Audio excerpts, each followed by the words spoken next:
I recently got a really beautiful and poignant email from one of my viewers here on YouTube, asking me to make this video.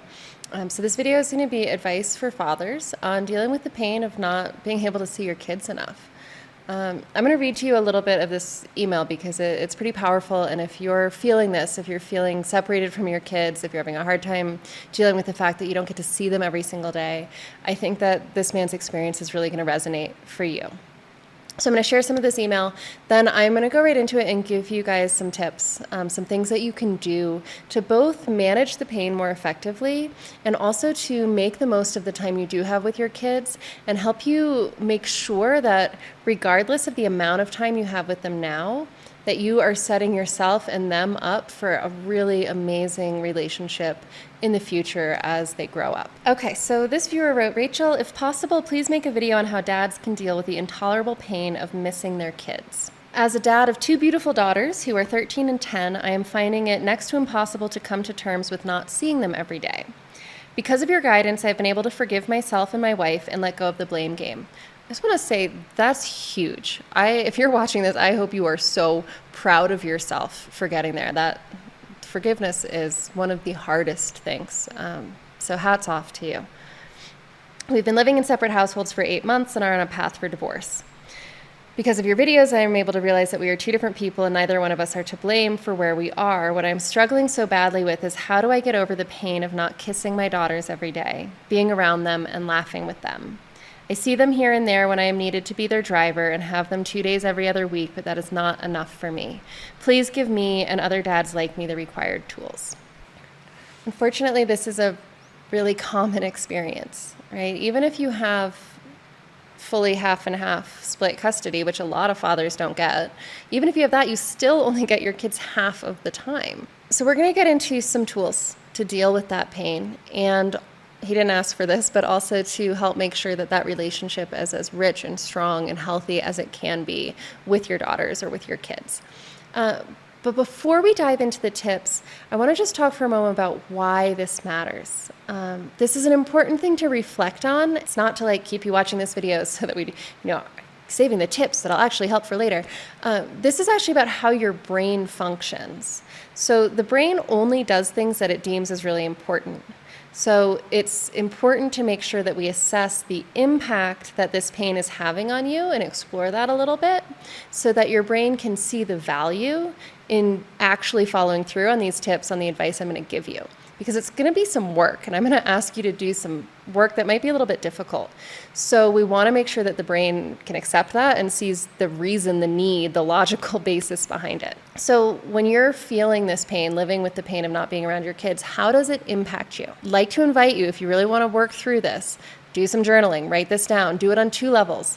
The first question to ask is, how does it impact me when I'm with my kids? I hear a couple of different things from guys about this. One is that in those moments that you are with them, in those days you do have, it's like you're trying to fit all of your parenting from the whole week into those days, right? And so you end up kind of overwhelming your kids, and they're like, whoa, Dad, too much, right? You're trying to be too much of everything, and sometimes it even comes out like too much discipline or pushing them too hard to be better in school or get into the right college or whatever it is. So you can end up kind of overwhelming them by trying to be like a 7-day-a-week parent, all of that into 24 hours. Another thing that I hear a lot from dads is that they feel like they're missing out on the moments with their kids because the pain of knowing how short that visit's going to be has them already thinking about the future where they're going to miss them.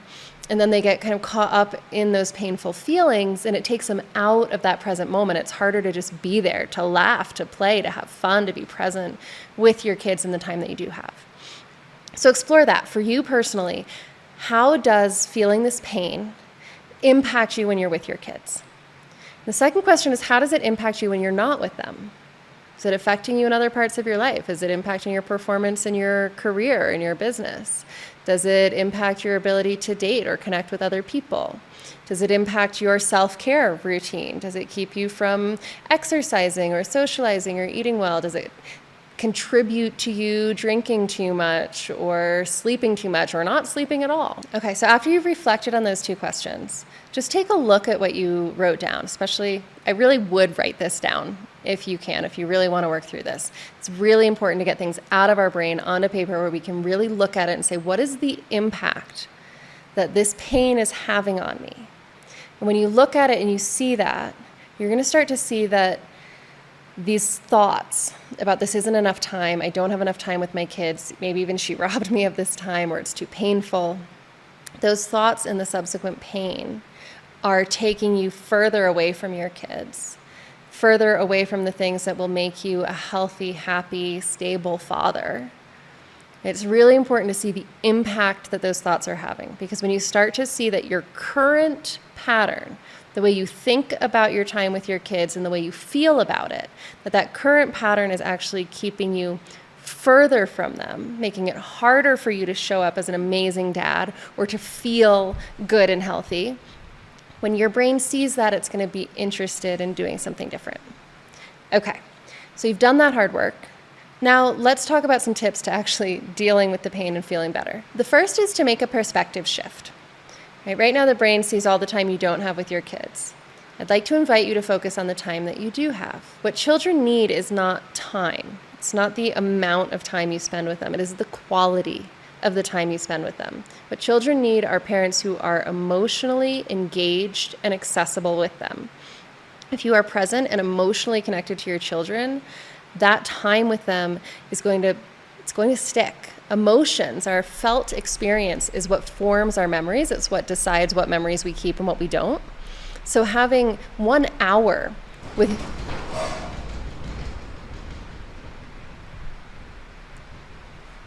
Holy shit, that was just a really big earthquake.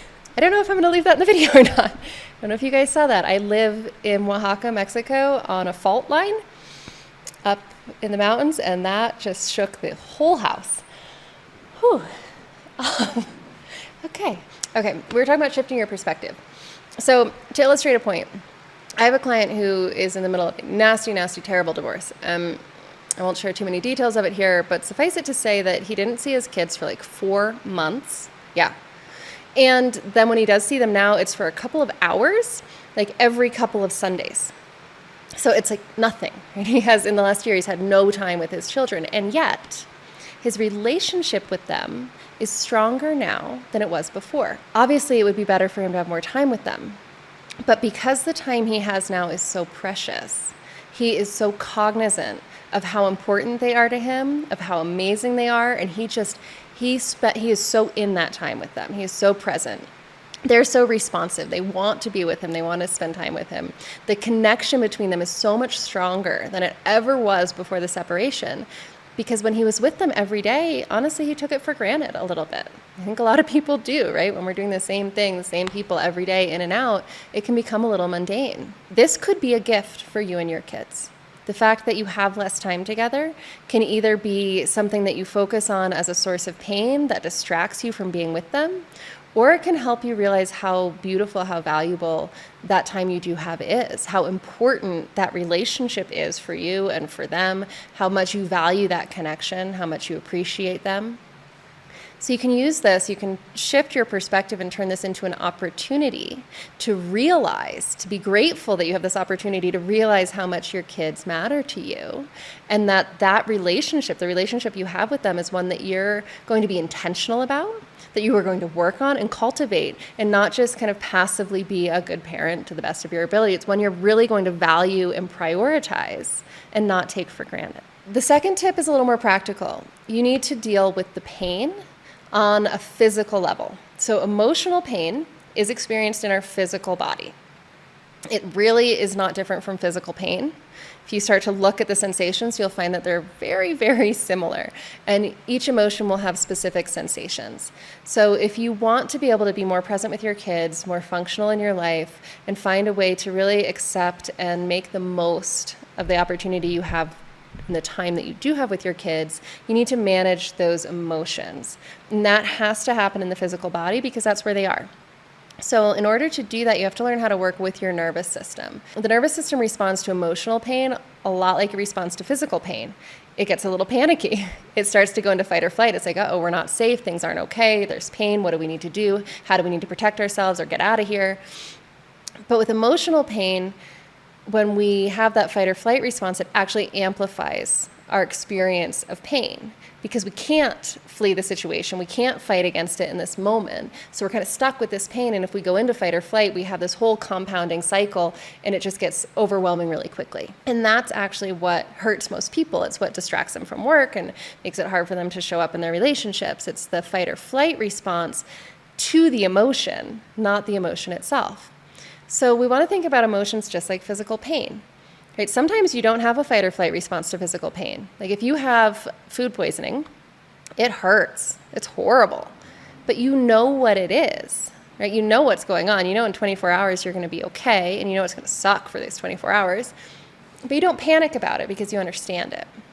Whereas if you had those same physical sensations of food poisoning, but you didn't know what it was, you probably would panic because it would feel like you're dying, and you'd be freaking out wondering what you need to do about it. Emotions are the same way. When we can start to understand and process emotions physically, we can teach our nervous system to relax. And it doesn't make the emotion go away. It just makes it very manageable so that we can be really intentional about how we show up in our lives, where we focus our attention, like being really present and engaged with our kids when we do have time with them. So there's a lot of different ways to do this. Working with a somatic therapist is an excellent one. There's some good books that give you good tools. There's a couple of those actually listed in the video description. You can also work with me on it. I have an entire emotional regulation training program that I offer, and there's a link to that in the video description below as well. There's a lot of different ways to do this, but one way or another, you have to work with your emotions on a physical level to help your nervous system regulate. The last area that you really want to focus on, the one that's going to make a huge difference, is exploring your sense of who you are. Right? What is your identity? For a lot of parents going through divorce, what they find is that so much of their identity was wrapped up in their kids. Right? Being a father. I'm a father, but now I'm only a father half the time, or now I'm only a father for 2 days every other week. Right? And it's like somebody cut off a limb. Right? This whole part of who you are is no longer there. You're not that person most of the time. And so now who am I? And this is a really interesting one to explore because in some ways you can become kind of dependent on your children for your own sense of value, of worth, of purpose and direction and motivation in the world.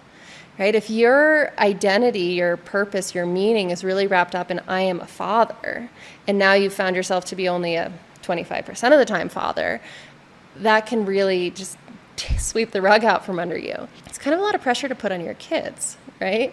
For like my identity as your parent to be like my whole reason for being, for existing, my purpose. It's kind of a lot of pressure on them.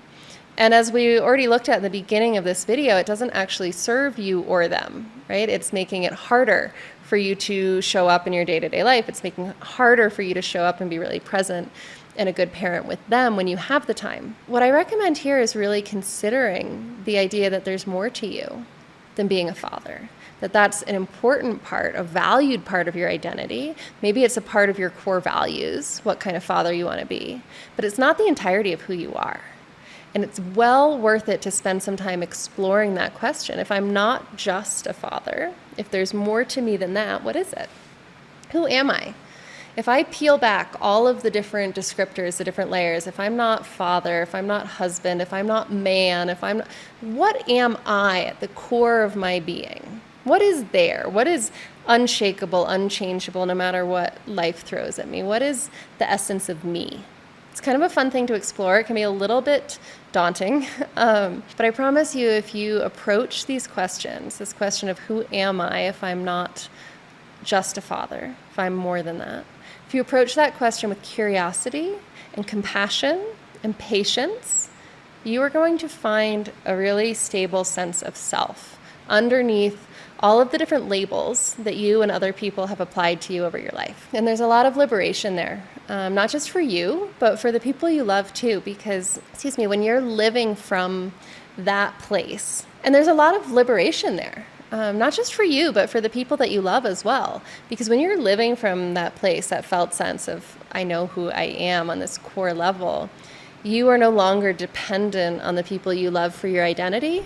And that really sets them free to be themselves. It gives your children a lot of freedom to be themselves because you no longer need them to live up to a certain expectation or follow a certain life path or make certain decisions in order to prove to you that you were the best father you could have been. Right? Their future is no longer like a judgment on your actions when you're living from that core place. So it creates a lot of liberty for you and for them, and it's a really beautiful gift for your kids and for yourself, and it's an area well worth focusing on. All right, guys, I hope that these tips were helpful and a good jumping off point.